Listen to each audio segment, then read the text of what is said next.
Hello दोस्तों, आप सबका स्वागत है हमारे चैनल और आपके चैनल वैल्यू इन्वेस्टिंग मंत्रा में। दोस्तों, मेरा नाम है शशांक रस्तोगी और आप देख रहे हैं वैल्यू इन्वेस्टिंग मंत्रा। दोस्तों, इससे पहले कि हम अपने चैनल में आगे बात करें, मैं एक स्टैंडर्ड डिस्क्लेमर आप लोगों को देना चाहूँगा कि इस चैनल में हम जो भी बात करते हैं वो किसी भी तरीके की कोई स्टॉक एडवाइस नहीं है। किसी भी तरीके की स्टॉक एडवाइस आप अपने फाइनेंशियल एडवाइजर से बात करके ही कीजिएगा। ये चैनल टोटली एक एजुकेशन पर्पज के लिए ही है। तो चलिए शुरू करते हैं दोस्तों।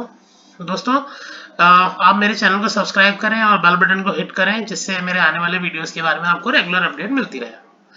दोस्तों, आज हम बात करेंगे एनपीएस कंपनी के बारे में। इसका नाम है network people services technologies limited दोस्तों। और ये कंपनी 2021 में लिस्ट हुई थी दोस्तों एसएमई पोर्टल में। अगर हम इस ऑर्गेनाइजेशन के बारे में और फैक्ट्स एंड फिगर्स जानने की कोशिश करें तो जैसा कि आप जान पाते हैं कि इस कंपनी को 2013 में स्टैब्लिश किया गया था एज अ फिनटेक कंपनी, जो कि डिजिटल पेमेंट सॉल्यूशन की तरफ इसका फोकस था। यानी काफ़ी काफ़ी पहले इन लोगों ने डिजिटल पेमेंट्स के फ्यूचर को गेज कर लिया था दोस्तों। और इन्होंने यूपीआई, आईएमपीएस, मोबाइल बैंकिंग और वॉलेट की तरफ इन्होंने ध्यान देना शुरू किया। इन्होंने अपनी टेक्नोलॉजी को उस हिसाब से डेवलप किया कि जैसे कोई भी पेमेंट एग्रीगेटर्स होते हैं तो उनको जो टेक्नोलॉजी सपोर्ट चाहिए होता है वो ये कंपनी प्रोवाइड करे। तो कंपनी अभी फिलहाल दो वर्टिकल्स में अपनी सर्विसेज दे रही है। एक तो वो टेक्नोलॉजी सर्विस प्रोवाइडर है और दूसरा है third party payment application provider और मर्चेंट्स के लिए। तो चलिए दोस्तों, कुछ और फैक्ट्स एंड फिगर्स जानने की कोशिश करते हैं। दोस्तों, ये कंपनी का थोड़ा छोटा सा फ्लो चार्ट है कि कंपनी ने कैसे अपने बिजनेस को स्टैब्लिश किया। 2013 में कंपनी ने अपना वॉलेट बेस्ड डिलीवरी प्लेटफॉर्म निकाला एंड देन स्लोली ग्रेजुअली उसको उन्होंने आगे एक्सटेंड करके सुपर ऐप बनाया एंड देन अभी उन्होंने यूपीआई क्रेडिट कार्ड स्विच भी लॉन्च किया है 2023 में। तो दोस्तों, ये एक छोटा सा फ्लो चार्ट है जो आपको बताने की कोशिश है कि कंपनी का जो रोल है वो banks and financial institutions as a client क्या है और पेमेंट एग्रीगेटर्स एंड मर्चेंट्स के लिए क्या है। तो कंपनी दोस्तों बैंक्स के लिए switch products, IMPS, UPI, mobile banking solution provide करता है, सुपर ऐप बनाता है जिससे इंटीग्रेटेड बैंकिंग सर्विस मिल सके। जैसे कि आपने देखा होगा कि टाटा ने जैसे अपनी कंज्यूमर एक ऐप बनाई है कि आप वहीं पे जाकर उसके जितने भी प्रोडक्ट्स हैं, जैसे बिग बास्केट हो गया या आपका ये क्रोमा हो गया, सब एक ही जगह एक ही ऐप पे आपको मिल जाता है। सिमिलरली इन्होंने कैनरा बैंक के लिए एक सुपर ऐप का बनाया है जिसमें कैनरा बैंक के जो कस्टमर्स हैं वो नॉर्मल बैंकिंग भी कर सकते हैं। इसके अलावा वो म्यूचुअल फंड्स भी खरीद सकते हैं, शॉपिंग भी कर सकते हैं, शॉपिंग पेमेंट्स भी कर सकते हैं। तो इस तरीके का सुपर ऐप बनाया, यानी एक तरीके का फिनटेक सपोर्ट उन्होंने प्रोवाइड करने की कोशिश करी है।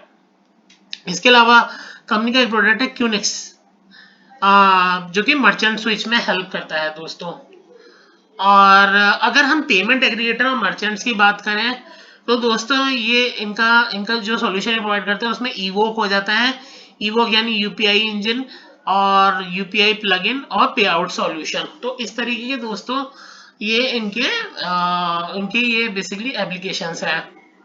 ये दोस्तों इनके जो ट्रेड पार्टनर्स हैं वो हैं। अगर हम बैंक्स की बात करें तो जैसे कि मैंने आपको बताया कि कैनरा बैंक, केरला ग्रामीण बैंक, कॉस्मोस बैंक, इसके अलावा कर्नाटका ग्रामीण बैंक, सुको बैंक, बैंक ऑफ महाराष्ट्र। तो दोस्तों ये बेसिकली जो कन्वेंशनल बैंक्स हैं उनको फिनटेक में कन्वर्ट करने में काफ़ी हेल्प कर रहा है। क्योंकि दोस्तों आपको पता है कि कन्वेंशनल बैंकिंग धीरे धीरे करके अब डिजिटल बैंकिंग की तरह बदल रही है। तो जो कन्वेंशनल बैंक है उनका ट्रांसफॉर्मेशन में ये कंपनी ज़बरदस्त हेल्प करती है और उनको जो प्राइवेट बैंक्स हैं उनकी लीग में लाने की कोशिश कर रही है।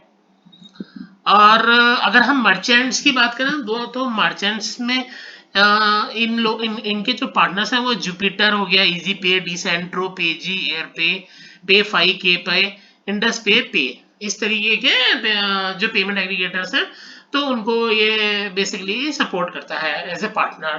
तो दोस्तों इनके बिजनेस डिफरेंशिएशन अगर हम पेटीएम से डिफरेंट करने की कोशिश करें तो पेटीएम का फोकस जहां एंड यूजर एक्विजिशन की तरफ होता है वहीं इस कंपनी का जो बिजनेस मॉडल है वो पेटीएम से काफी डिफरेंट है।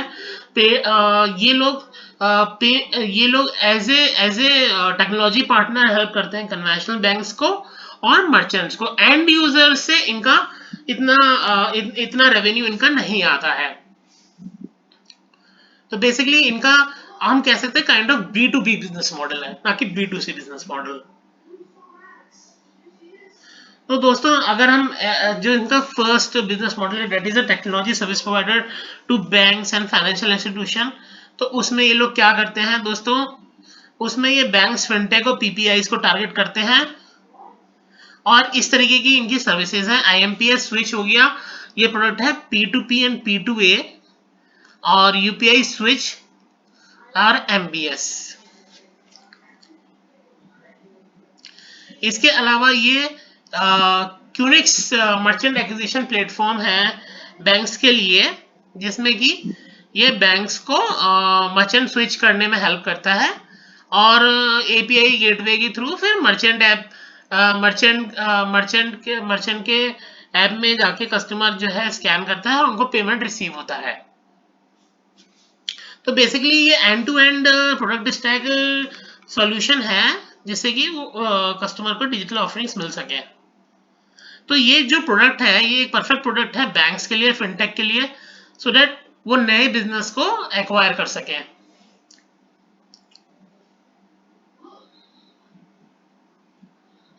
एक बिजनेस इन्होंने नया शुरू किया दोस्तों, जो कि जैसे कि मैंने आपको बताया सुपर ऐप, जो उन्होंने 2023 से ही शुरू किया और कैनरा बैंक ने उसको पैनल किया है। तो इसमें जैसे कि मैंने आपको बताया कि ये core banking service system provide कर रहा है और म्यूचुअल फंड की सर्विस प्रोवाइड कर रहा है, इंश्योरेंस की प्रोवाइड कर रहा है, शॉपिंग, एंटरटेनमेंट, ट्रैवल बुकिंग, सब कुछ आपको एक ही ऐप में मिल जाएगा। कंपनी का मकसद ये है कि उससे एसोसिएटेड बैंक्स का जो बिजनेस मॉडल है उनको मैक्सिमाइज रेवेन्यू मिल सके और कस्टमर जो एक बार उनकी ऐप में आता है उसे टोटल सॉल्यूशन एक ही जगह मिले, जिससे कि जितने ट्रांजैक्शन होंगे उसमें इनका भी शेयर आएगा, प्लस कैनरा बैंक के बिजनेस मॉडल भी बढ़ेगा। कैनरा बैंक में को एक यूजर एक्विजिशन होगा, यूजर बेस उसका एक्विजिशन होगा। कैनरा बैंक की अगर हम कस्टमर बेस की बात करें लगभग 1 करोड़ के करीब कस्टमर बेस है जो सीधे सीधे ये ऐप यूज करता है। तो जैसे कि आप देख सकते हैं कि 300 प्लस सर्विस उन्होंने एक ही प्लेटफॉर्म में दी है। तो काफी ट्रांसफॉर्मेशनल प्रोडक्ट है दोस्तों, काफी यूनिक प्रोडक्ट है। इसके अलावा एनपीएस ने third party payment application provider services भी दोस्तों स्टार्ट करी है फॉर मर्चेंट्स। तो इसमें अगर हम प्रोडक्ट्स की बात करें तो इसमें टाइम पे इवॉक एक एपीआई बेस्ड पेमेंट प्लेटफॉर्म है जो कि कस्टमर को, जो कि बिजनेसेस में एक तो रियल टाइम यूपीआई ट्रांजैक्शन की हेल्प करता है, इसके अलावा उनको एक इनोवेटिव पेमेंट चैनल इंटीग्रेशन करता है विद रिकंसिलिएशन मॉड्यूल।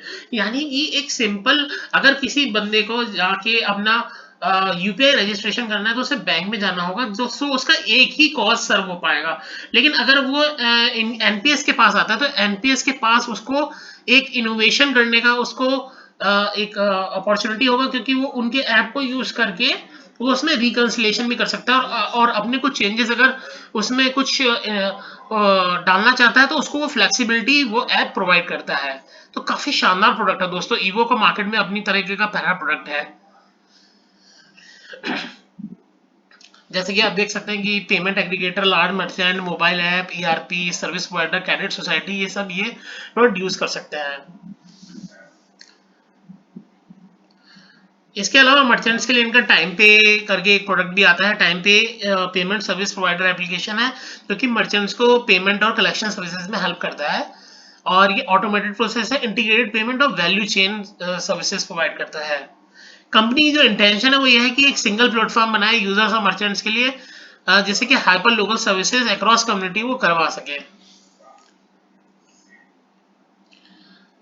सो दोस्तों जैसे कि आपने देखा मेजरली इनके जो प्रोडक्ट्स हैं वो अभी इसी साल ही क्लिक हुए हैं बिजनेस में, इन्होंने हेल्प भी। दोस्तों अब एक क्वेश्चन जो मोस्ट इंपोर्टेंट आता है कि इनका रेवेन्यू मॉडल क्या है। कहीं इनका रेवेन्यू मॉडल पेटीएम की तरह तो नहीं है कि जो लॉस मेकिंग मॉडल हो, तो वो हम जानने की कोशिश करते हैं। सो दोस्तों इनका सबसे पहला प्रोडक्ट आ जाता है सुपर ऐप। तो उसका रेवेन्यू मॉडल है कि पे पर ट्रांजैक्शन, यानी कि जैसे अगर कोई भी ट्रांजैक्शन होगा तो उसमें इनको इनका शेयर मिलता है। इसके अलावा यूपीआई स्विच हो गया, तो ये एक लाइसेंस्ड मॉडल है क्योंकि ये पेमेंट स्विच प्रोवाइड कर रहे हैं बैंक्स को, तो ये एक लाइसेंस मॉडल है, तो ये भी ऑन अ ट्रांजैक्शन बेसिस पे मिलता है। और क्योंकि ये एक लाइसेंस मॉडल है, तो लाइसेंस को रिन्यू कराने के लिए बैंक्स को इनको पैसा देना होगा। इसके अलावा ईवोक प्रोडक्ट हो गया।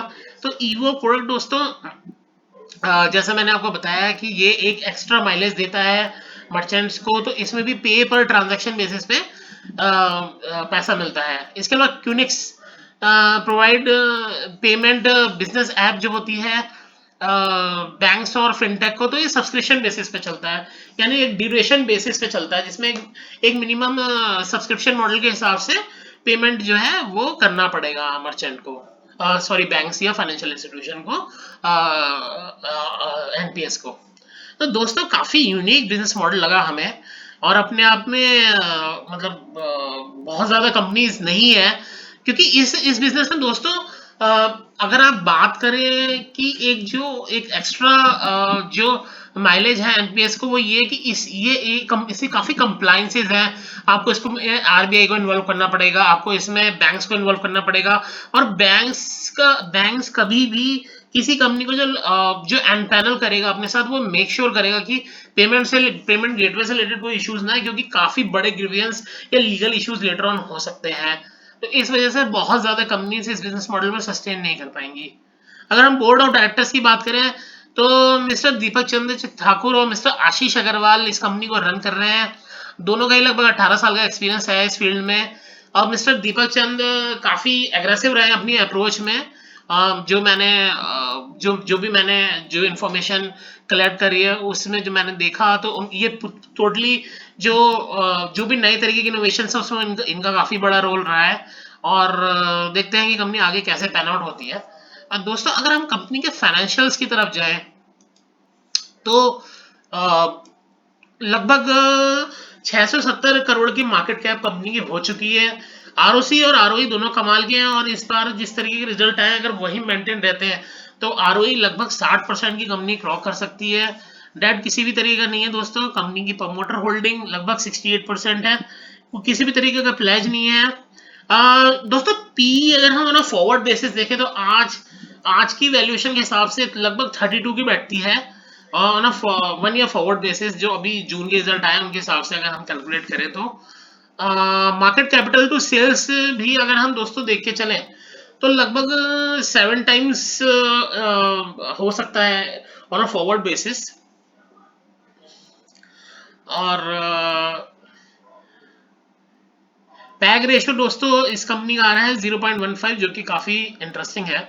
तो दोस्तों अगर हम कंपनी के क्वार्टरली रिजल्ट्स को देखें, तो कंपनी स्लोली एंड स्टेडली काफी तेजी से ग्रो कर रही है। दिसंबर 21 के क्वार्टर में जहां से 5 करोड़ की सेल थी, तो अभी रिसेंटली क्लोज क्वार्टर में कंपनी ने लगभग 25 करोड़ की सेल की है, यानी काफी एक्सपोनेंशियली कंपनी ने राइज किया है। जो कंपनी के प्रमोटर मिस्टर दीपक का मैंने फाइंड आउट करा, जो भी उनके इंटरव्यूज हैं, तो उसमें उनका क्लियर कहना है कि एक बार क्लाइंट एक्वायर होने के बाद कंपनी के रेवेन्यू में काफी तेजी से जंप आता है, क्योंकि उनका यूजर बेस का डायरेक्ट एक्सेस इस कंपनी को मिल जाता है। तो उस वजह से कंपनी के रेवेन्यू बिजनेस मॉडल में काफी मेजर चंक इकट्ठे आता है, यानी कोई भी अगर इनका क्लाइंट आएगा नया जुड़ेगा, तो इनके रेवेन्यू में लगभग 20 से 30% की ग्रोथ इमीडिएटली आ सकती है। तो ये चीज काफी हमें अच्छी लगी।